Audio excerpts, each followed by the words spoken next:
देखिए, अभी तक तो चर्चा हो रही थी कि एक टीम ने मुकाबला 8 विकेट से जीता, लेकिन पहली बार ये बात हो रही है कि एक टीम ने मैच 8 रन से जीता।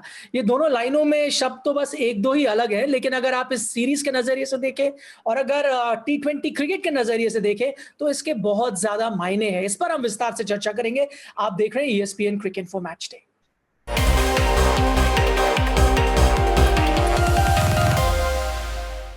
हमारे साथ जुड़ गए हैं संजय मांजरेकर। संजय, सबसे पहली बात तो यह है कि 185 रन जो भारत ने बनाए, वो पहले बैटिंग करने के लिहाज से तो इस सीरीज में सबसे ज्यादा है। लेकिन फिर भी क्या आप मानेंगे कि इस जीत की जो नींव रखी है वो भारतीय गेंदबाजों ने रखी?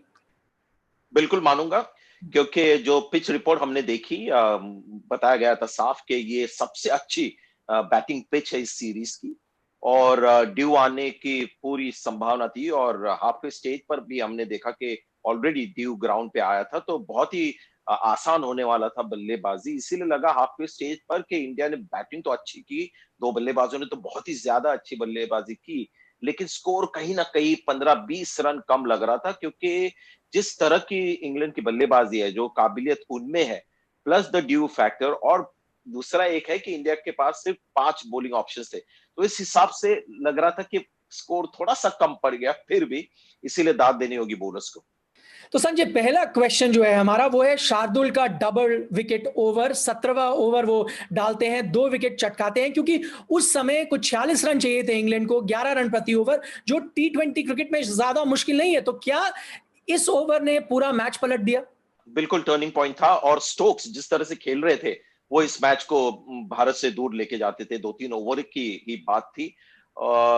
लेकिन मजेदार ये चीज थी कि स्लोअर बॉल उन्होंने डाला शार्दुल ठाकुर ने, और ये खासियत थी उनमें और बाकी बॉलर्स में भी कि अक्सर क्या होता है कि जब ड्यू आता है आउटफील्ड पे, तो बॉल एकदम पिच से स्किड होके बल्ले पे आता है, और फिर बल्ले से स्किड होके बाउंड्री की तरफ जाता है। लेकिन भारतीय बॉलर्स ने, स्पिनर्स ने भी थोड़ा बॉल थोड़ा बहुत बॉल को ग्रिप करवाया इस पिच के ऊपर, और मुझे लगता है कि वो एक अच्छी टैक्टिक थी। बहुत टाइम लेके उन्होंने बॉल को सूखा रखा, और वो टर्निंग पॉइंट जो था, एक स्लोअर बॉल जो शार्दुल ठाकुर ने डाला ऑफ स्पिन स्टोक्स को, उसके वजह से मुझे लगता है ये गेम बिल्कुल चेंज हो गया। तो दाद देनी होगी शार्दुल ठाकुर को कि ड्यूई कंडीशंस में उन्होंने इस तरह का विकेट निकाला।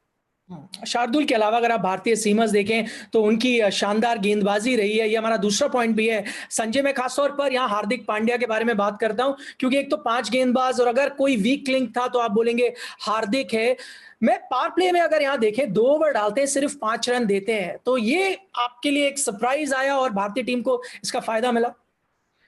ऑस्ट्रेलिया में हमने देखा प्योर बल्लेबाज के रूप में हार्दिक पांड्या को व्हाइट बॉल सीरीज में, और वहां भी खरे उतरे वो। और अभी क्योंकि उनकी बल्लेबाजी इतनी चल रही, तो प्योर टी20 बॉलर दिख रहे, और 4 ओवर डाल रहे हर मैच में, और अच्छी तरह से डाल रहे।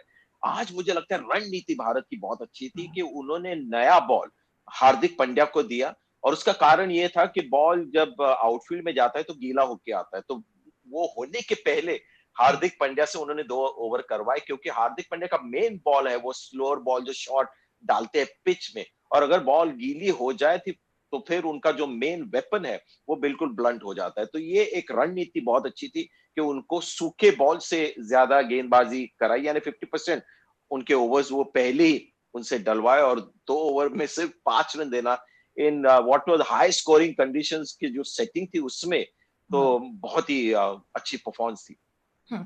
अक्सर संजय हम देखते हैं कि जब टीम मुकाबला जीत जाती है तो ज्यादा चेंजेस नहीं करना चाहती, लेकिन इस जीत के बाद आपको लगता है क्या भारतीय टीम अब छठे गेंदबाज के बारे में सोचेगी? इसलिए कह रहा हूं क्योंकि बतौर आपने जैसे बात की, बैटिंग तो बेहतरीन आप जितनी कर सकते थे आपने किया, फिर भी ऑलमोस्ट आप मैच हार सकते थे। क्या ये फोर्स करेगा भारतीय टीम को सोचने के लिए कि शायद हाँ, छठे गेंदबाज की जरूरत पड़ सकती है?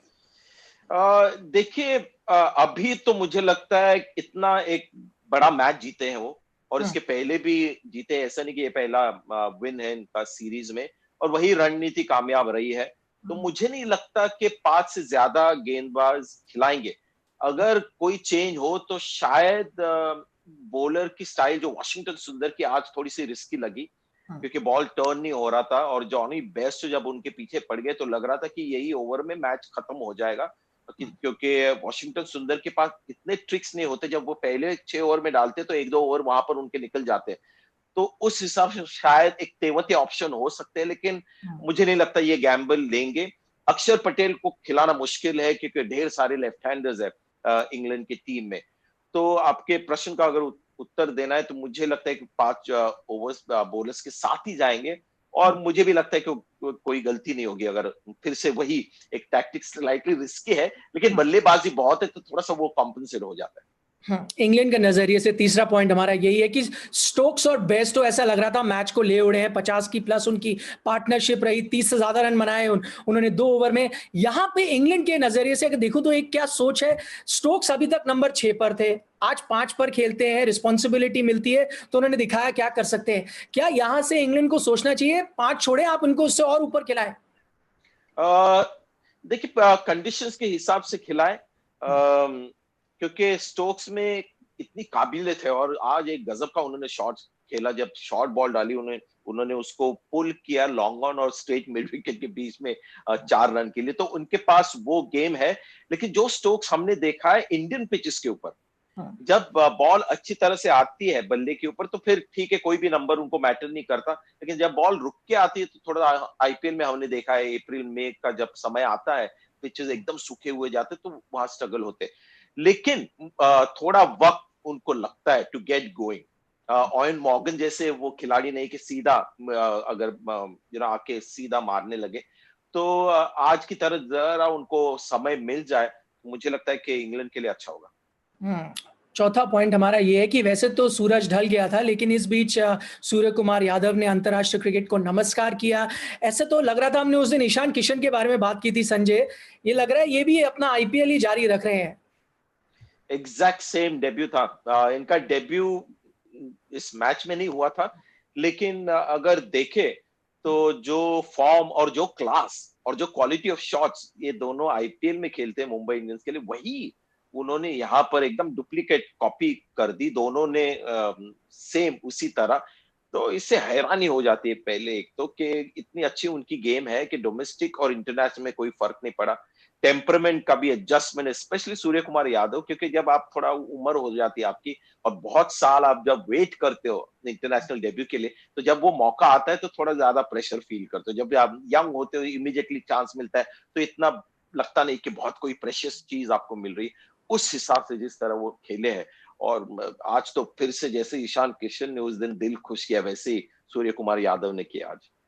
अक्सर हम जो छोटे मोटे कंट्रीब्यूशन करते हैं उनको भूल जाते हैं, लेकिन मैं एक वर्ड आपसे चाहूंगा, श्रेयस अय्यर पर नंबर 6 पर बैटिंग कर रहे थे। ये एक ऐसी पोजीशन है ना वो आईपीएल में करते हैं, ना शायद अपनी स्टेट टीम के लिए करते होंगे, बहुत अनफेमिलियर पोजीशन है उनके लिए। 37 रन बनाते हैं 18 गेंदों पर। बेस्ट टी20 इनिंग्स उनकी एज एन इंटरनेशनल में मैं मानता हूं, क्योंकि जो श्रेयस अय्यर हमने देखा है अब तक आईपीएल में टी20 में, ज्यादातर उनके बड़े शॉट्स होते हैं वो स्पिनर्स के खिलाफ होते हैं, फास्ट बॉलर्स के खिलाफ कम। ऑस्ट्रेलिया में जब हमने देखा उनको व्हाइट बॉल क्रिकेट खेलते हुए तो शॉर्ट बॉल के खिलाफ थोड़े से कमजोर भी नजर आ रहे थे। पहले 1-2 इनिंग्स में लग रहा था कि थोड़ा एडजस्ट कर रहे, लेकिन आज के इनिंग्स में बिल्कुल शॉर्ट बॉल के ऊपर उन्होंने एक आक्रामक रवैया अपनाया और लग रहे थे बिल्कुल कंफर्टेबल। मार्क वुड को एक पुल शॉट उन्होंने खेला। तो अब श्रेयस अय्यर में एक बदलाव आ रहा है कि फास्ट बॉलर्स के खिलाफ, शॉर्ट बॉल के खिलाफ भी अच्छे खेलने लगे, और इसके लिए उनको बोलना पड़ेगा thank you to England bowlers, क्योंकि उन्होंने बहुत उनको शॉर्ट बॉल और पूरी टैक्टिक शॉर्ट बॉल्स की रही है, उसके वजह से श्रेयस अय्यर में एक मार्क्ड इंप्रूवमेंट आई है। तो मैं मानता हूं कि जी हाँ, ज्यादा गेंदे नहीं खेले, 17-18 गेंदे खेले, लेकिन इनकी मेरे हिसाब से जो मैंने देखी है बेस्ट टी20 इंटरनेशनल इनिंग्स। चलिए लास्ट पॉइंट का रुख करते हैं। इसको सुनकर आप बतौर मुंबईकर मेरे से प्राउड होंगे, क्योंकि मैंने मुंबईया भाषा का इस्तेमाल किया है। ये सॉफ्ट सिग्नल का क्या लोचा है, आपको क्या लगता है? देखिए सबसे पहले तो ये बता दे दर्शकों को कि भाई जो थर्ड अंपायर है उसने तो रूल फॉलो किया, सॉफ्ट सिग्नल इज मैंडेटरी, यानी ग्राउंड अंपायर को देना ही पड़ता है नियम के मुताबिक, और फिर थर्ड अंपायर को उसको अगर कंक्लूसिव एविडेंस नहीं है तो उसके साथ ही जाना पड़ता है। तो दोनों अंपायर ने नियम तो फॉलो किए, लेकिन यहां गड़बड़ क्या हो गई और डिसीजन फिर भी गलत क्यों हुआ? देखिए, मेरे लिए सॉफ्ट सिग्नल कोई प्रॉब्लम नहीं है, कि सॉफ्ट सिग्नल की वजह है कि ऑन फील्ड पे जो दिखाई देता है, जो दो अंपायर्स है, अभी बाउंड्री पे इतना ठीक तरह से दिखता नहीं, बट सॉफ्ट सिग्नल से बाउंड्री पे नहीं होता, नजदीक के कैचेस पे भी होता है। तो ऑन फील्ड अंपायर है, उनको जो दिखता है उसका थोड़ा महत्व देते हैं यानी एक पर्सपेक्टिव होता है, एक उनका जो जो देखने का अंदाज है उसको नोट किया जाता है। लेकिन टर्म का नाम है सॉफ्ट सिग्नल, यानी थर्ड अंपायर को सोचना चाहिए कि ये सिर्फ हिंट है कि उनको क्या लग रहा है। उनको एक काम दिया गया है कि हम टेक्नोलॉजी के द्वारा, स्लो मोशन के द्वारा आपको दिखाएंगे कि एग्जैक्टली क्या हुआ। और कई बार जब स्लो मोशन जूमर लगाते हो तो पिक्चर थोड़ी सी ब्लर हो जाती है, लेकिन अगर मैं थर्ड अंपायर हूं तो मैं जो एविडेंस देखता हूं उसके ऊपर मैं निर्णय लूंगा। और मेरे हिसाब से वो एविडेंस बिल्कुल ये था कि बॉल एक नजर आ रही थी एक क्षण के लिए, जमीन पे नजर आ रही कि लग रही है, और उंगलियां उसके नीचे है। तो अगर मैं थर्ड अंपायर होता तो मैं सोचता वो सॉफ्ट सिग्नल है, मेरे पास जो मेरा काम है यहाँ पर बिल्कुल क्लियर एविडेंस है, तो मैं ओवरटर्न करूं। तो ऐसे में सॉफ्ट सिग्नल चल जाता है कि वहां से एक इनपुट आ जाता है। लेकिन ऐसा नहीं है कि थर्ड अंपायर को उसको मानना ही है। तो मुझे लगता है गलती हो गई थर्ड अंपायर से। और अगर आप एक ही, मुझे लगता है प्रोटोकॉल में चेंज होना चाहिए कि रियल टाइम रिप्ले भी दिखाना चाहिए टीवी अंपायर को, क्योंकि रियल टाइम में सबसे आउट लग रहे थे सूर्य कुमार यादव। जब स्लो डाउन किया सब कुछ, फिर वो ज्यादा नॉट आउट ही लग रहे थे। एक चीज मैं आपसे क्लैरिफिकेशन चाहूंगा, क्योंकि हमें लगता है या फिर ज्यादातर फैंस को ये लग रहा था, जैसे आप कह रहे हैं कि थर्ड अंपायर को अगर लगता है कि ये गलत हो रही है डिसीजन, तो ओवरटर्न करे सॉफ्ट सिग्नल को।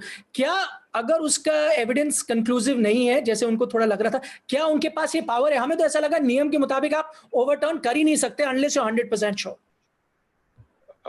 100% श्योर होगा तो ही आप ओवरटर्न कर सकते हो, और आपके पास वो है कि आपका इंटरप्रिटेशन है पूरा, आपको पूरा अच्छा। टेक्नोलॉजी का सहारा देके आपको दिखाया गया है। तो ये एक ह्यूमन एलिमेंट आ जाता है कि अगर हमको भी, दर्शकों को लग रहा है कि नॉन कंक्लूसिव, अगर उनको लग रहा है कंक्लूसिव, तो फिर ओवरटर्न करे। लेकिन शायद उनको मन में डाउट था, शायद अपने कॉलीग्स को उन्होंने ज्यादा रिस्पेक्ट दिया, शायद रियल टाइम में जब उन्होंने देखा होगा, लाइव भी वहां पर लग रहा होगा कैच, और रियल टाइम में लग रहा था बिल्कुल कि क्लीन कैच है। लेकिन रूल ये है कि वो सॉफ्ट सिग्नल है, और एविडेंस अगर आपके पास हो क्लियर, जो मेरे हिसाब से था बिल्कुल क्लियर, तो फिर ओवरटर्न करना चाहिए। और अगर टेक्नोलॉजी के बावजूद आपको फिर भी सब कुछ अनक्लियर लग रहा है तो रहने दीजिए, सॉफ्ट सिग्नल इतनी बड़ी बात है। चलिए, इस बीच मुझे सॉफ्ट सिग्नल हमारे प्रोड्यूसर से मिल रहा है कि बहुत ज्यादा आपने बातें कर ली हैं, अब इस शो को रैप करें। एक मैच अभी और भी बाकी है, काफी और मौके मिलेंगे, तो सीरीज बहुत अच्छे से पॉइज्ड है, 2-2 की बराबरी है। आप देख रहे थे ESPN क्रिक इन्फो मैच डे।